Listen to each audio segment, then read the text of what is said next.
I'm doing a little series here on the number 4.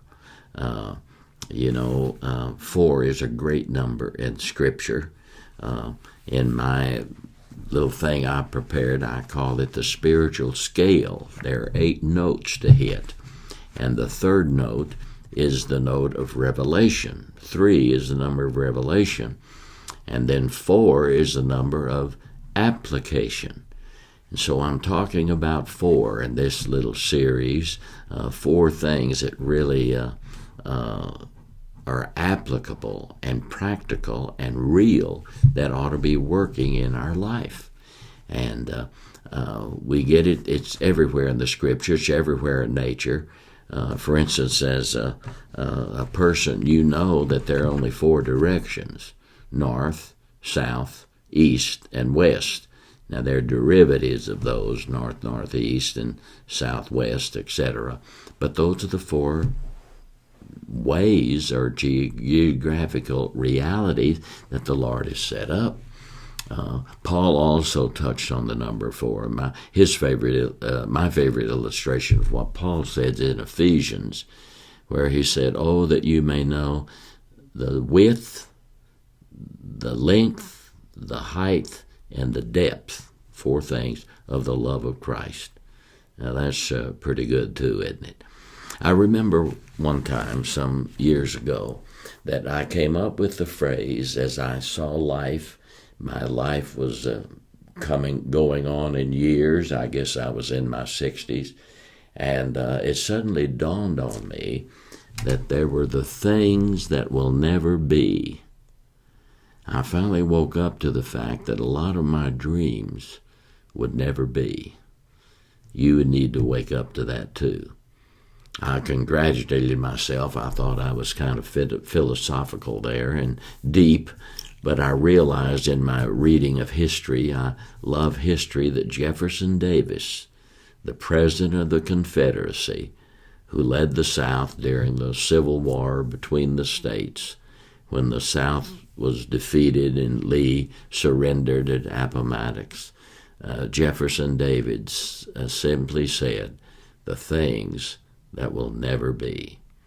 Well, you and I have the things that will never be. There's some things that will never be in your life, and I'm having to come and admit that there are things that will never be in my life. That's a, how do I put it, a real hard reality. But even now, I'm 20 years older than when I discovered this. The Lord is telling me, quit having your little boy dreams. There are things that will never be that you really wanted. It was in your bucket, but it'll never happen. And Ecclesiastes 6 and 7 are filled with insight on that. "Say not to yourself, where are the good old days? Better than these, for it is not wise to ask such questions." Many of us go back and say, "Oh, those were the good old days." Really? Usually we don't know what the good old days really were. There never have been any good old days the way we imagined it, because we imagine the good old days is when everything is right and good. It'll never be that way. If we're having things easy in our life, there's someone we love, someone we know, some incident going on that is not good for people.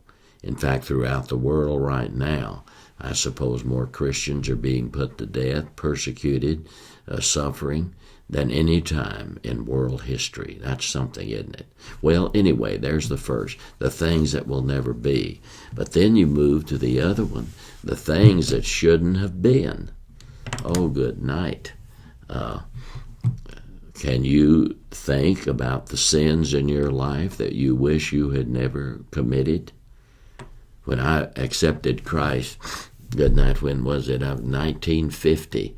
And I made the silly vow. It was a good vow, but it was just impossible. Lord, I'd never sin again. Have you kind of said that? I had no idea when I accepted Jesus Christ that I would have so much failure in my life in the next 68 years.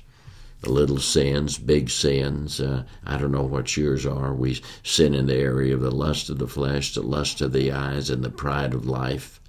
All of us have our besetting sins, our major weaknesses that we can't escape. Esau in Hebrews 12:16 sold his birthright to Isaac. That one thing, because for one meal, and that's what a lot of us do, for one thing, we want the extra money, we want the extra thrill, we want the extra title, we want the extra ease, we want the extra thing, we want the better car, etc. All of us are guilty of the things that shouldn't have been. Well, but God forgives those there. Those are too bad. I wish that hadn't happened. But then maybe what's worse is number 3, the things that could have been. Good night. How about that? Do you think ever of the things that could have been in your life if you had made the better decision, the good decision, the godly decision, the sacrificial decision? All of us look back and, the things that could have been if only